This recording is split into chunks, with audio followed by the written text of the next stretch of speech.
Hey folks, this is Lonzo, the Godfather of West Coast Hip Hop. And I bet you some of y'all didn't know I had a book out, did you? Well, I do. N.W.A. Not Without Alonzo, available on Amazon.com, $14.95. But also, there is a comic book, limited edition comic book, Hip Hop Family Tree, featuring yours truly, Lonzo in the middle, Dr. Dre, and Yella. Limited edition, only available on my website, LonzoWilliams.com. Now, if you want both books, the Hip Hop Family Tree and N.W.A., both of them $30. Go to my website, LonzoWilliams.com. In the comments, put your name and what you want me to say. I'll autograph and make sure it gets to your house right away.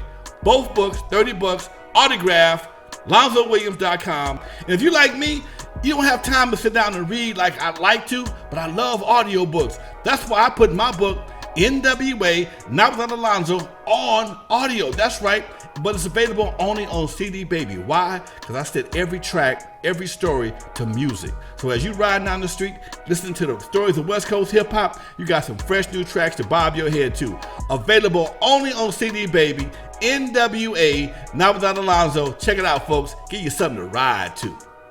Peace. Anybody else got we got a few more minutes here. I'm open for questions right now, folks. Yes, I have a question. Go ahead. How you doing, boss man? I'm good, baby.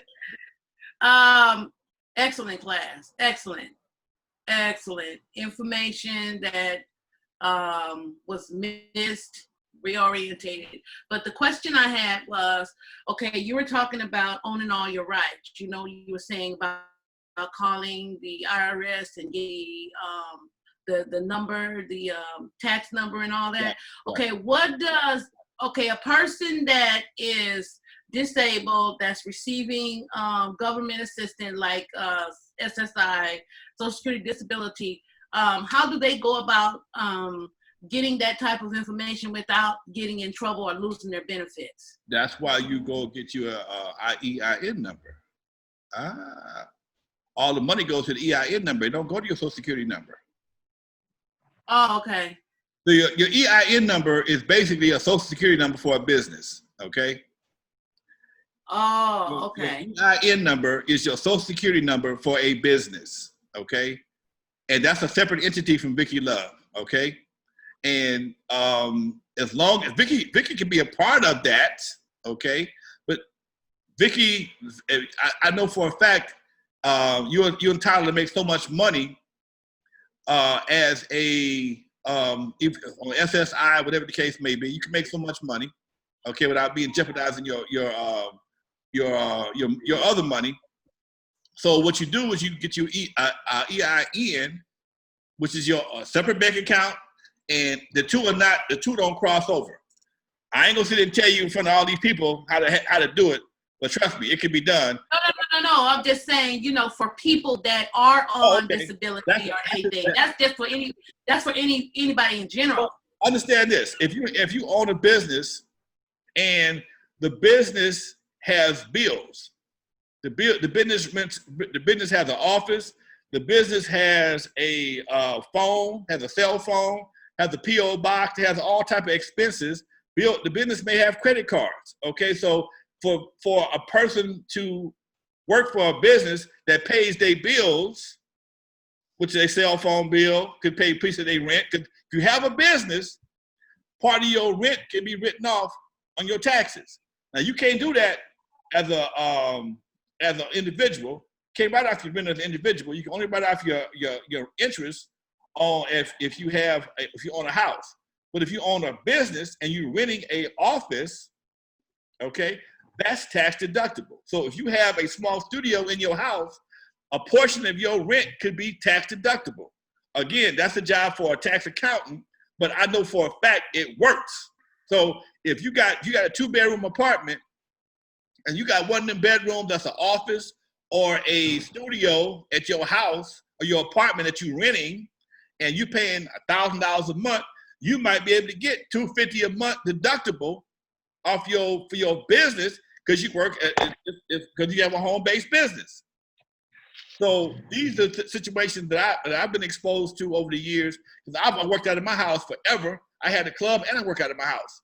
Just so happened my studio damn near big as my house, so I can write off more stuff than the average person And if they jam me up for audit, this is what, look, you're only supposed to write off so much, a certain percentage. I can write off a good chunk of my, I can write off all my interest anyway, but I can have another source of income for my personal or another expense for my business based on my studio itself. And all my equipment that I rent is deductible. Some things have to be amortized over time when you buy certain things. But again, a lot of stuff is deductible. If you're using Fiverr to do stuff, that's to do flyers, deductible. If you're using you hire a guitar player, come to your house and play a guitar lick, deductible. So that's why it's important that you have an EIN number, that you can have your business set up properly, and you write that person a check from your business. You don't write it from a personal account. Okay, you write it from your business, and that way you'll be respected as a business when it comes to tax time, and you'll have deductions in the whole 9 yards. So even if you did make $10,000 in your business, but because you spent $9,500, you only got $5,000 profit. Okay, I mean $500 profit. So if that's the case, shit, you ain't made $500. You can make that $500 profit. Ain't gonna hurt you as far as your income tax. As far as your Social Security. You can follow me? Yeah. Okay. Okay. Earl, I know you got a question. You always got questions. Okay, I got 2 questions actually. You hear me? Yeah, I hear you. You hear me? Okay, my first question, I'm gonna piggyback off Buck's question. You were saying that, let's just say I was part of a song and it was released in January, but I didn't really do my my BMI stuff until, let's just say now, June. I can't go back and get credit for that? If you have are you on the song as a writer or a publisher in any way, form, or fashion? Publisher. So you're on the song as a publisher. My artist wrote the song, but we have a special deal where it's, I'm helping. Yeah. That bullshit. Special deal. What kind of special deal? The special deals end up in court. What kind of special deal you got? Basically, since he's, like I say, he's never worked in his business or anything like that, we're paying for his production, paying for the studio time and all this other stuff. So basically, I'm helping him develop his career. Okay, so in exchange for doing that, what do you get? We're doing a split. What's the split? Well, it's funny. I'm listening to the class right now, but basically, we were doing a publishing split on the first 2 projects, which was the mixtape as well as his up and coming EP. Okay. So how do you plan on recouping your money on the mixtape, but you got to give mixtapes away? That's my thinking was that's why I'm kind of taking the class. But my personal thing was doing the distribution of it, sync licensing, stuff like that. So if you're giving it away, how is it going to be distributed? Well, I figured that if we was if we're on Spotify or some of these other platforms, okay, that they pay you. Okay. Now you have to be registered with our Sound Exchange. Now, if you're doing an original music mixtape, then you'll be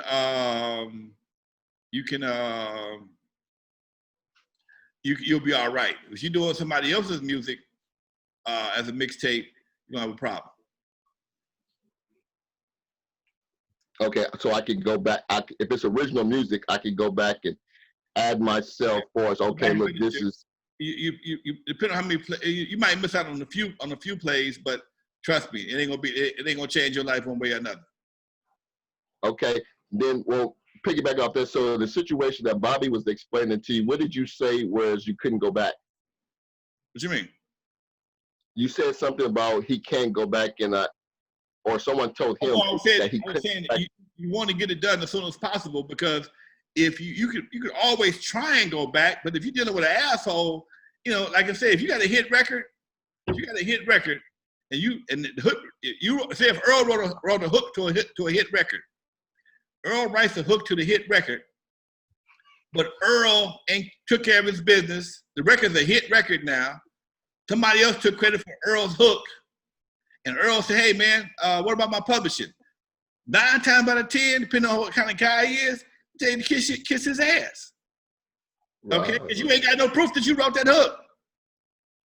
If that happens, if that person does that, he's gonna be a straight player. Ain't a whole lot of straight players in this game. Unfortunately, ain't a whole lot of straight players in this game. Got you. My second question was, if in today's time and with the new contracts going on in this industry, do you is everything typical as a 360 deal? That's the average which labels are offering artists, new artists. Not necessarily, but it's a lot of them going around. You got to be a pretty big artist to qualify for something like that. You pretty much got to be somebody that they know that if they give them $5-10 million, you're gonna generate that in a certain amount of time. So they just give you an advance so they can, you know, pimp you out to another level. Get you some movies, get you some public, get you some spokesperson deals, so that you can go and make their money back. And if you're a new artist, you know, let's just say you're a lazy artist. You're great inside the booth.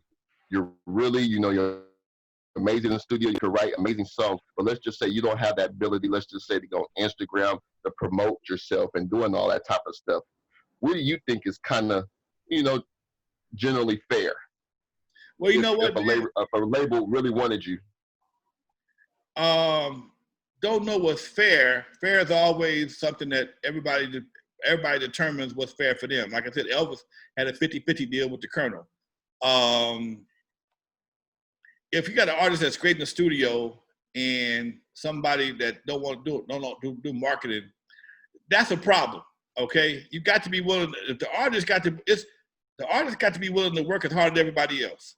Okay, some artists have the illusion that when they get signed to a manager, that the manager gonna do all the work, or they get signed to a label gonna do all the work. Yeah, label gonna do a lot, okay? But it's still about you. People want to see you. People ain't looking to see the label. They looking to see you.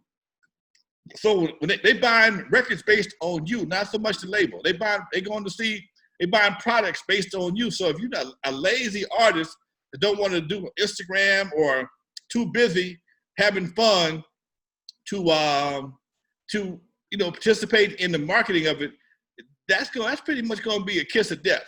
Okay, that means you don't want it that bad. You know, I was on Instagram every day this week doing posts for this event right here. Okay, and I told Shamika, if I get 10 people, I'm gonna be happy, because this is my first time doing it, but it won't be my last. So Shamika, she's my PR person. I can't just let her do all the work. She didn't tell me, Lonzo, you need to do some posts on Instagram and Facebook. No. If I want this thing to be successful, I got to go out and make it happen myself. I got to play a role in that next success.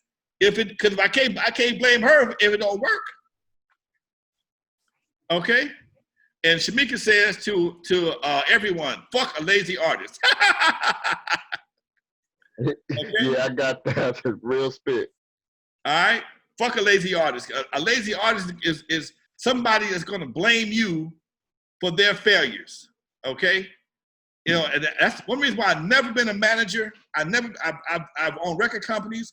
I'm a publisher. I'm a songwriter. I'm an artist. I'm looking to perform again once this COVID-19 shit is over with.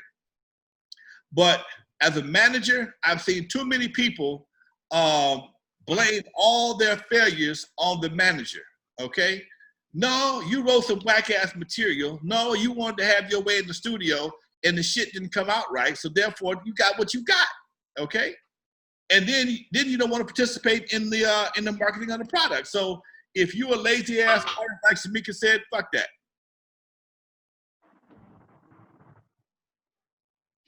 Okay. Adrian, what's up, Got you. Doc?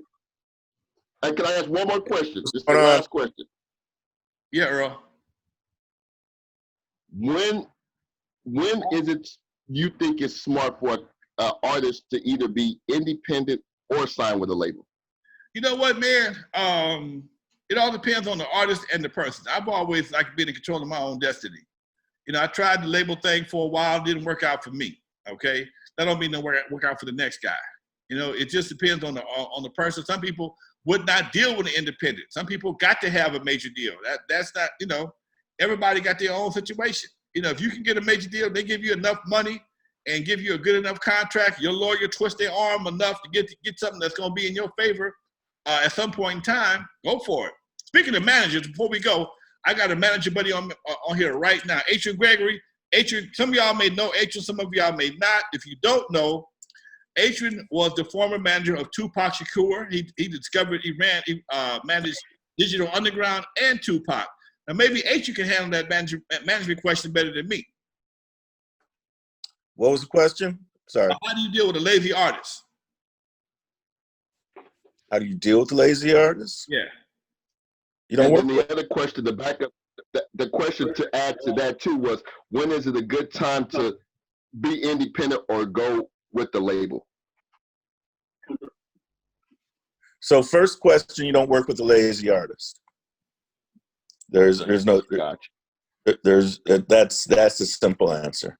The second answer is, if you have an opportunity to go to a major label, my viewpoint is you go. A lot of people ask that question, like, when is the right time?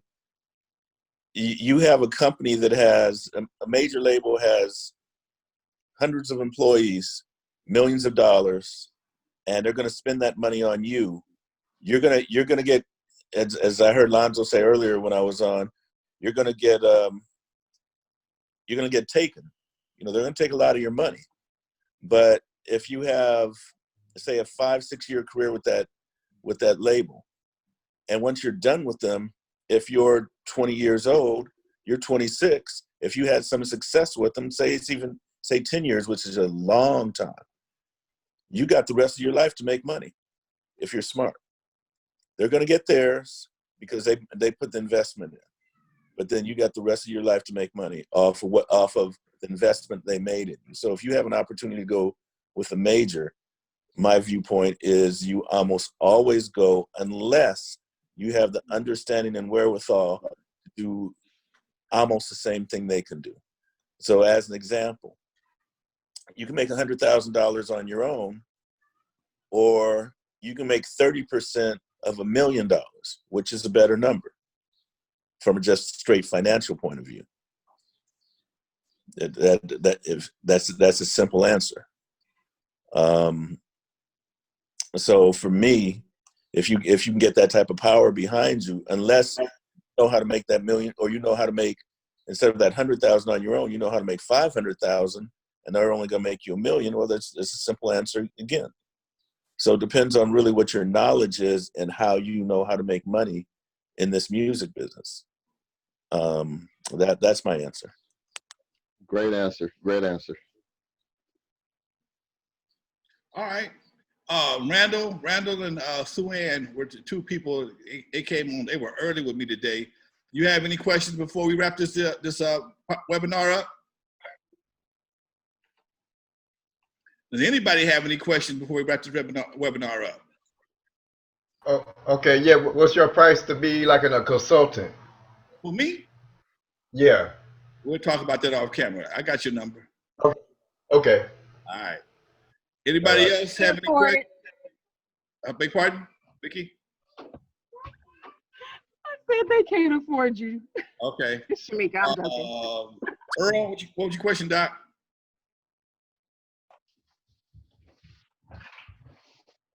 Earl, I see your hand up. No, actually, I raised that hand earlier. You answered all my questions. Okay. I got one more. What's that? Cheddar. So, Lonzo, why don't you get back into the label game? I mean, we need you, right? You got a family already of artists and managers and all these people. So what would that future look like for you to kind of take this place that you're at now as like a executive producer of a lot of things and a mentor, and then actually get back into it, make that platform that can help empower all of us? We want to see it. You know, it's something I've thought about. I've been pondering. I haven't really made up my mind yet, but I kind of like what I do now. But me and Adrian talked about that briefly in earlier this year before this coronavirus thing jumped off. Things that got so crazy, it just kind of slipped my mind. But it's not something I'm not interested in doing. I just haven't pursued it yet. Put it that way.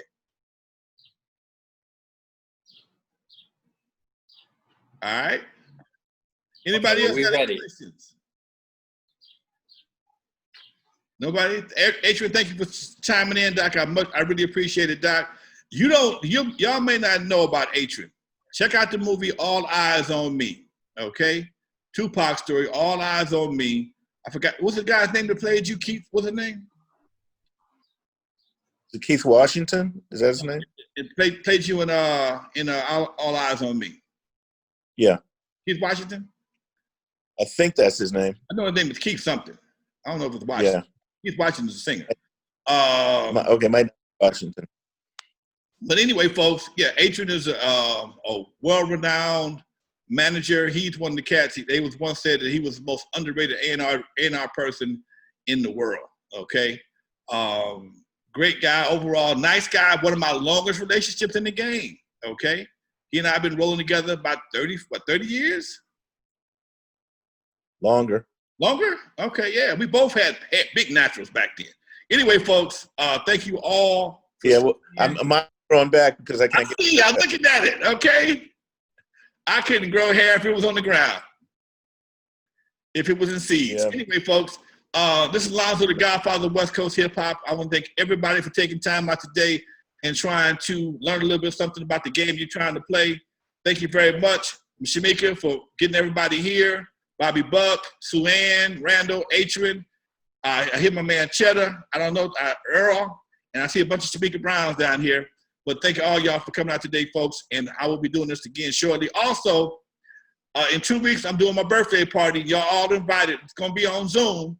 It's going to be a little different, but it's going to be on Zoom. It's going to be a good party. I'm going to have some of my celebrity friends chime in, folks.